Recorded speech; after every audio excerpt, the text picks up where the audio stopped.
علامہ سید فضل خیرہ مراد آبادی کی میں بات کروں، یہ تو جنگ آزادی کے اصل ہیرو، انہوں نے جب فتویٰ دیا اور فتویٰ دینے کے بعد برسر عام دہلی کی جامع مسجد کے اندر انہوں نے اعلان کیا اپنے اس فتوے کا، اور نتیجہ یہ ہوا کہ جب انگریزوں کو یہ خبر پہنچی تو انہوں نے ان کی گرفتاری کا وارنٹ جاری کر دیا۔ فضل خیرہ مراد آبادی رحمۃ اللہ علیہ کچھ دن کے لیے روپوش ہو گئے، بعد میں مخبروں کی مدد سے ان کو پتہ لگایا گیا، اور مخبروں نے جب جاسوسی کی تو چنانچہ حضرت کو گرفتار کیا گیا۔ علامہ فضل خیرہ آبادی پہ مقدمہ قائم ہوا، مقدمہ چلا تو آپ کے جو وکیل تھے جو لڑ رہے تھے تو انہوں نے کہا حضور کہ آپ کہہ دیجیے عدالت میں کہ یہ فتویٰ میرا نہیں ہے، تو آپ نے فرمایا کہ مجھے کسی وکیل کی حاجت نہیں، اپنا مقدمہ میں خود لڑوں گا، مجھے کسی سرکار کی طرف سے کوئی وکیل نہیں چاہیے، حکومت کی طرف سے، خود آپ اپنے مقدمے کی پیروی کے لیے کٹگرے میں تشریف لائے۔ جج نے پوچھا کہ فضل کہ کیا تمہارا فتویٰ ہے؟ تو علامہ فرماتے کہ اگر آپ کہہ دیتے کہ میرا فتویٰ نہیں ہے تو کوئی ثبوت ہی نہیں تھا انگریزوں کے پاس کہ ثابت کرتے آپ کا فتویٰ ہے، لیکن علامہ فضل خیرہ آبادی بڑے بے باکی کے ساتھ فرماتے کہ ہاں یہ میرا فتویٰ ہے۔ کہا آپ کو اس فتوے میں پچھتاوا ہے؟ کہا پچھتاوا ہوتا تو فتویٰ ہی کیوں دیتا؟ کہا اس پر کوئی پچھتاوا نہیں۔ کہا اس کا نتیجہ جانتے ہو؟ کہا اس کا نتیجہ زیادہ سے زیادہ موت کے سوا اور کیا ہو سکتا ہے، لیکن تم نہیں جانتے کہ موت تو ہم مسلمانوں کے لیے ایک تمغہ اور ایک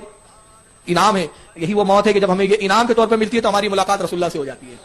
یہ تو سرکار سے ملنے کا ایک ذریعہ ہے۔ بہت بے باکی سے آپ نے وہاں پر گفتگو کی، اور حکومت کے جو نقص تھے، عیب تھے، اور حکومت کے جو ظلم و تشدد تھا مسلمانوں پر اور ہندوستان کی عوام اور رعایا پہ، وہ سب آپ نے بیان کیے۔ نتیجہ یہ ہوا کہ کافی دن یہ مقدمہ چلتا رہا، اور آخر میں جج کو یہ خوف ہوا کہ اگر اسی طرح مقدمے کی پیروی فضل خیرہ آبادی کرتے رہے تو یقیناً وہ وقت پھر بڑا قریب ہے کہ انگریز اپنے آپ کو حق پر نہ ثابت کر سکیں گے، نہ اپنی حکومت کو جائز ثابت کر سکیں گے۔ فضل کا ایسی جرا کر رہے ہیں کہ یہ ثابت ہی کر کے چھوڑیں گے کہ ہاں ان کا انگریزوں کا وجود ہی غلط ہے ہندوستان میں، تو حکم ہوا کہ ان کو کالے پانی کی سزا دی جائے۔ جیل میں اتنا ظلم و تشدد ہوتا تھا کہ جو عموماً دوسری جیلوں میں نہیں ہوتا تھا۔ علامہ فضل خیرہ آبادی پہ بڑے ظلم و ستم ہوئے، کافی وہاں پر مشقت والے آپ سے کام لیے جاتے تھے، حتیٰ کہ حضرت فضل خیرہ آبادی کافی بیمار ہو گئے، لیکن اس بیماری کے عالم میں بھی وہاں پر آپ کی یہ حالات تھی کہ دین رسول کی خدمت کے لیے آپ وہاں کتابیں تصنیف فرماتے تھے۔ اس ایام میں بھی آپ نے کتابیں لکھی چند، اور بھی ان کے ساتھ علماء وہاں پہ موجود تھے اس وقت، حضرت صدر الدین صاحب ازردہ یہ بھی اس وقت وہاں کالے پانی کی سزا کاٹ رہے تھے، اور بھی کچھ علماء تھے جن کو کالے پانی کی سزا ہوئی تھی۔ جب کافی بیمار ہو گئے تو بیماری کے عالم میں اتنی تکلیف اور شدت تھی کہ جو انگریزوں کا جو جیلر تھا اس کو بھی آپ پر رحم آ گیا۔ آپ بیماری کے عالم میں بستر مرگ پر لیٹے ہوئے ہیں، انگریز جیلر آتا کہتا ہے فضل حق میں تمہارے تقویٰ پرہیزگاری سے بڑا متاثر ہوا، تم بڑے نیک سیرت ہو، اور میں نے دیکھا کہ تم اپنے رب کی عبادت کبھی بھولتے نہیں ہو، بڑے تم نیک و پارسا ہو، مجھے تم پر بڑا ترس آتا ہے، اگر تم اتنا کہہ دو صرف کہ یہ فتوے سے مجھے پچھتاوا ہے اور یہ جو فتویٰ میں نے دیا اس پر مجھے افسوس ہے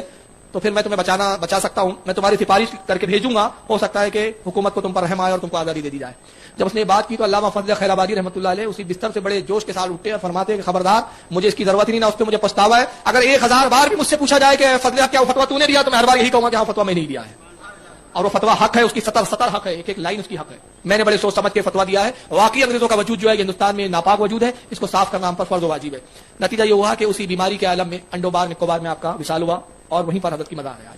ان کے ساتھ آ رہے تھے حضرت عبداللہ خیرہ آبادی، یہ بھی جنگ آزادی میں اس وقت شریک رہے۔